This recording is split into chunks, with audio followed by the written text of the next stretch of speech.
Bonjour tout le monde, j'espère que vous allez bien. Je suis vraiment hyper contente de vous retrouver dans une nouvelle vidéo conseil PE. Aujourd'hui on se retrouve pour parler notamment de tout ce qui est post-composé, des charges de direction, parce que si vous ne le savez pas, j'ai donc été professeur des écoles pendant environ 4 ans. Et dans ces 4 ans, j'ai vraiment passé, je dirais, les 3/4 du temps en post-composé, des charges de direction. Donc si cette vidéo t'intéresse, je te laisse regarder la suite. Avant de commencer cette vidéo, je voulais faire un petit point boutique, parce que oui, pour celles et ceux qui ne le savent pas, j'ai également une boutique Etsy, je vous mettrai le lien en barre d'infos. Et je voulais faire notamment un point sur ce carnet-ci qui est le carnet automne-hiver. Je vous mettrai des petits close-up pour que vous puissiez mieux voir les détails. Comment vous allez regarder cette vidéo, il y aura peut-être quelques jours, une semaine avant que ce carnet soit définitivement enlevé de la vente, enlevé de ma boutique Etsy, tout simplement parce que voilà, on va arriver ensuite à des saisons un petit peu plus estivales, etc.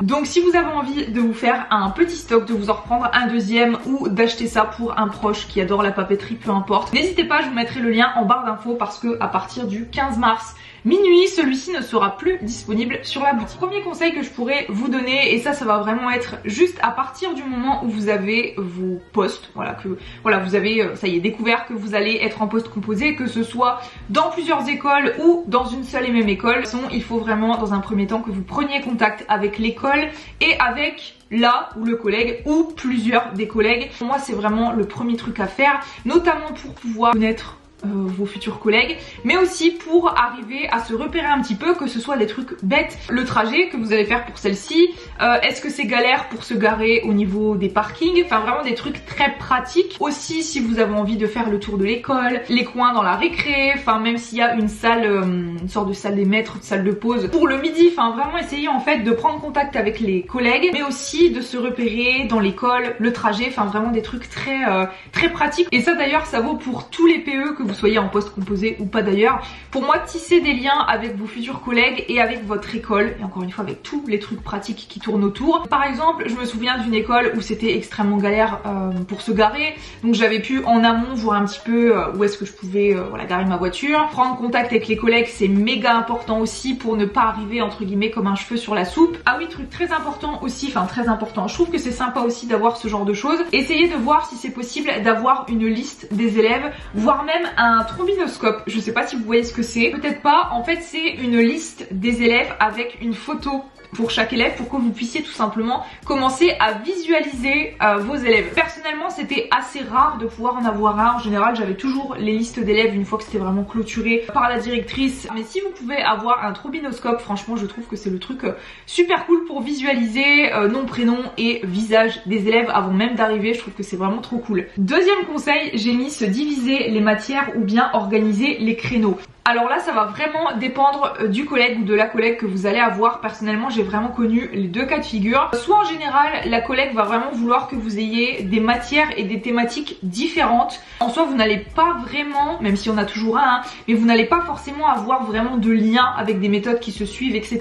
Bon, il y a forcément des créneaux, on va dire, similaires, genre la lecture en CP, etc., où il y en a tous les jours. Mais je me souviens notamment pour ce cas de figure-ci d'une classe où elle m'avait donné par exemple les sciences, le vocabulaire, vraiment des choses que uniquement moi je m'occupais. Comme ça elle s'occupait de ses matières, ses thématiques, encore une fois même s'il y a certains créneaux en commun. Je crois qu'on avait juste une méthode de lecture en commun qu'on suivait, et sinon tout le reste c'était vraiment chacune ses matières, chacune ses thématiques, et on se débrouillait comme ça, même si on avait quand même un certain travail d'équipe pour d'autres choses. Et à côté de ça, il y a des collègues qui peuvent vous dire bah moi écoute, je suis telle méthode en français, telle méthode en maths, telle méthode en n'importe quelle matière d'ailleurs. Ce sont vraiment des méthodes qui se suivent, je vais vous en montrer une d'ailleurs. Et dans ces cas-là, en fait, vous allez devoir vous organiser vraiment tous les jours avec la collègue, ou du moins faire même des séquences ensemble, etc. pour que ce soit vraiment carré. Là pour le coup, c'était MHM en CP. Voilà, de toute façon je vous mettrai des petits close-up. Tous les jours vous aurez un module à respecter, donc il y a tant de modules à faire à l'année avec tant de séances dans chaque module, et en fait vous allez tout simplement suivre le module. Donc imaginons, hop, ici on a le module numéro 5 avec 7 séances à l'intérieur. Donc encore une fois ça date, hein, ça date d'au moins 2-3 ans, donc je sais pas s'ils ont changé des choses ou pas, mais vous avez chacune des séances. Si ta collègue a fait la séance 1 du module 5 le vendredi, toi tu vas donc devoir faire la séance 2 du module 5 et en fait voilà, nous on se redisait à chaque fois. Et cette collègue avait aussi une méthode à peu près similaire en français, ce qui fait qu'en fait là vous voyez vraiment la différence je pense entre eux. Tu peux t'organiser avec ta collègue, mais en soi une fois que tu arrives, voilà, elle va te dire tu prends les séances, tu prends le vocabulaire, tu prends ça et après tu te débrouilles, voilà en gros. Et il y a d'autres comme la deuxième collègue que je viens de vous citer qui utilisait plutôt des méthodes en suivi sur le long terme, même voire à l'année pour certaines. Les MHM c'était vraiment à l'année hein. Je vous ai pris aussi cette méthode-ci pour vous montrer, tant qu'on est dans les méthodes à suivre entre guillemets. Ça c'était une méthode que j'utilisais en CP, donc j'apprends à lire avec Noisette.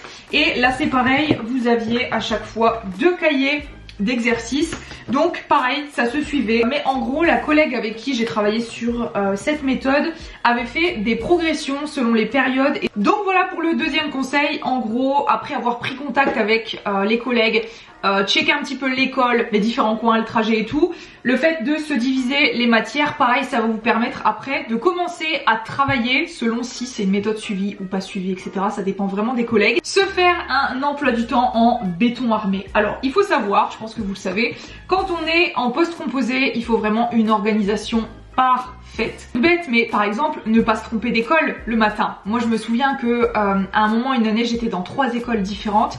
Quasiment tous les jours je changeais. Je sais qu'il y a des amis qui faisaient 4 écoles, donc en gros qui changeaient tous les jours de classe. Donc là il faut vraiment une organisation méga carrée. Moi je sais que je faisais un classeur plus une pochette lutin, donc le classeur pour tout ce qui est progression de la période, programmation de l'année, et pochette lutin pour mon cahier journal. Voilà, je m'organisais comme ça. Pour moi c'est vraiment méga important d'avoir un emploi du temps en béton armé pour ne pas vous tromper d'école le matin, encore une fois, prendre le matériel et les classeurs etc nécessaires. Je crois que ça m'est du coup jamais arrivé de me tromper, genre imaginons vous avez pris le classeur bleu alors qu'il fallait prendre le classeur violet et du coup vous avez oublié votre cahier journal à la maison et tout, ou vos progressions, votre séquence, peu importe. Je me faisais vraiment un emploi du temps coloré. Imaginons le lundi c'était bleu, le mardi c'était violet et le jeudi vendredi, vu que j'étais en 50% par exemple, c'était en vert, peu importe. Voilà, je peux vous sortir tout ce qui est dans mon bureau, tout est méga coloré. Je me suis encore fait un mood board, d'ailleurs si vous ne l'avez pas vu je vous mettrai le lien en barre d'infos, tout coloré et tout. J'ai besoin en fait de m'organiser avec des couleurs, c'est vraiment mon truc. Donc franchement si vous êtes comme moi avec une mémoire assez visuelle, que vous aimez les couleurs, n'hésitez pas à vous faire un emploi du temps avec ces couleurs. Moi par exemple le lundi j'étais en CE1 et j'avais décidé de faire bleu pour la couleur. Donc mon emploi du temps le lundi était bleu et j'avais investi dans un classeur, une pochette lutin et un cahier, même pour les réunions et tout. Enfin j'avais vraiment, c'est peut-être même un peu trop carré pour certains, mais moi vous savez j'adore ça, puis c'est vraiment méga pratique. Je vous dis encore une fois, le piège des postes composés c'est l'organisation, parce que si vous êtes pas assez bien organisé, il y a moyen une fois, 2 fois peut-être plus que vous vous trompiez d'école le matin, ou en fait vous avez pris les classeurs, je sais pas si vous avez que des classeurs blancs, vous avez pas fait gaffe et du coup vous avez pris le classeur de CP alors que vous allez en CM2, du coup vous n'avez pas le matériel adéquat pour la journée. Enfin bref, pour les postes composés, vraiment l'organisation, l'emploi du temps et les couleurs si vous avez envie de fonctionner comme moi je fonctionnais. Franchement je trouve ça méga cool et ça aide beaucoup. Quatrième conseil, s'adapter aux méthodes et aux besoins des collègues titulaires, entre parenthèses, mais pas trop. Dites-vous bien que vous êtes complément, voilà, ce n'est pas vous la titulaire de la classe, et pour moi c'est vraiment important de faire la différence entre les deux. Vous allez pouvoir certes vous faire plaisir, utiliser des méthodes etc, mais vous êtes vraiment là, votre but et votre objectif c'est vraiment de vous adapter quand même à la collègue, à sa classe et à ses méthodes. Voilà, après bien entendu vous avez votre propre manière d'enseigner, vous avez vos envies, vos habitudes etc, ça c'est vraiment propre à chacun, mais les personnes qui sont en poste composé et en décharge de direction, il faut vraiment se dire que la titulaire de la classe ce n'est pas nous. Voilà, alors certes on a notre place, hein, certes on est très important également, mais on doit quand même s'adapter aux méthodes des collègues. Là si je prends par exemple les MHM, imaginez je serais arrivée voilà, pour une petite réunion on va dire avec la collègue pour voir un peu les matières, qu'elle m'explique comment ça fonctionne et que je lui dise bah écoute,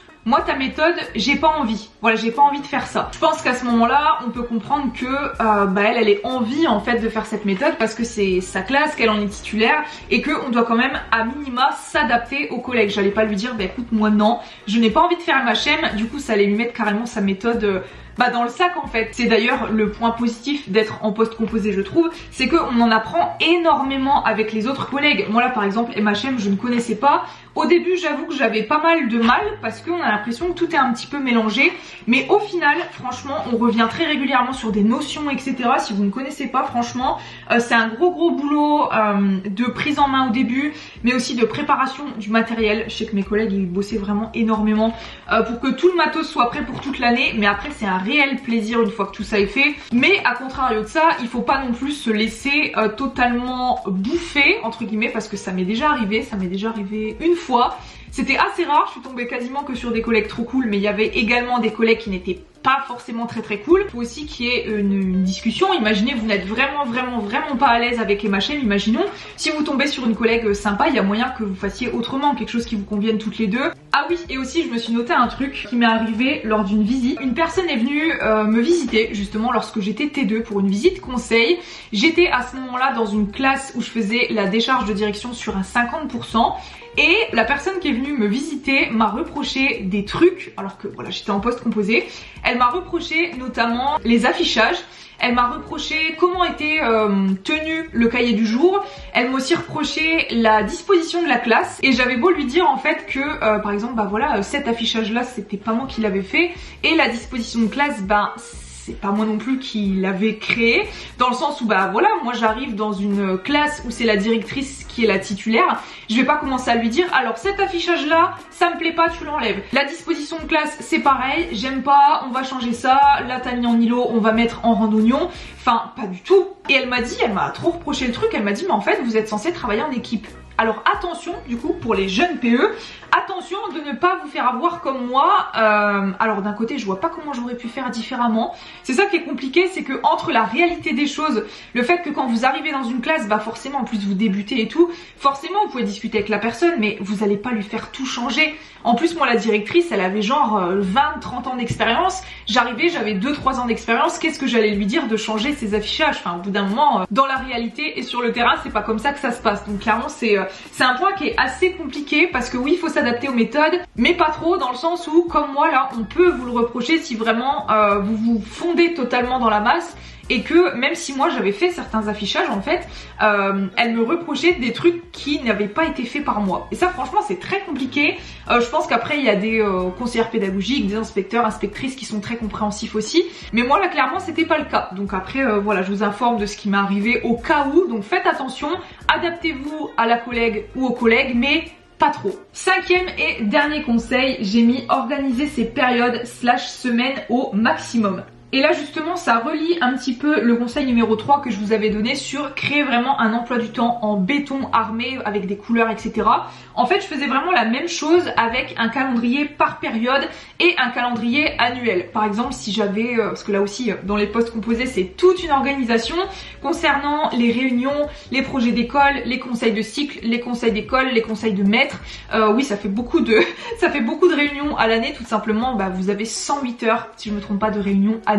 Et je prenais donc la même couleur, donc imaginons si on revient à mon emploi du temps de base, le lundi j'étais en CE1 donc j'avais décidé de prendre du bleu, donc là je prends un Papermate bleu.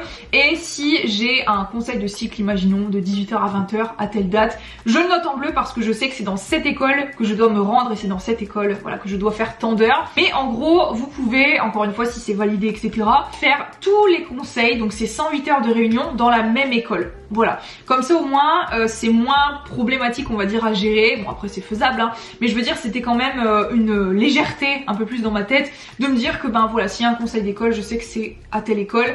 C'était notamment celle que j'avais à 50% où j'étais le plus, parce que franchement je sais ce que c'est d'être en poste composé et de courir partout, de changer d'école tous les 4 matins. Franchement si c'est quelque chose que vous pouvez faire, n'hésitez pas à demander au directeur à chaque fois de chaque école que ce soit validé plus haut. Moi franchement ça m'a grave aidé et franchement c'était beaucoup plus facile à gérer. Donc voilà, si je pouvais conclure cette vidéo, je dirais que les points les plus importants pour moi c'est vraiment l'organisation quand on est en poste composé. Quand on est PE de manière générale, mais je trouve encore plus quand on est en poste composé, vous l'avez compris au fur et à mesure, ne pas se tromper d'école, ne pas se tromper de matériel. D'ailleurs la deuxième chose qui est super importante pour moi en tout cas, c'est d'avoir du matériel différent plutôt que de faire un seul classeur en fait avec des intercalaires. Après encore une fois vous faites comme vous voulez, mais je trouvais que c'était beaucoup plus sympa et beaucoup plus facile pour moi d'avoir clairement des classeurs différents selon chaque école, selon chaque classe, parce que sinon on aurait tendance à se perdre. Et enfin, trouver le juste milieu entre l'adaptation, parce que certes c'est notre travail quand on est en poste composé, mais également ses propres envies et méthodes en classe, parce que oui, il y a toujours moyen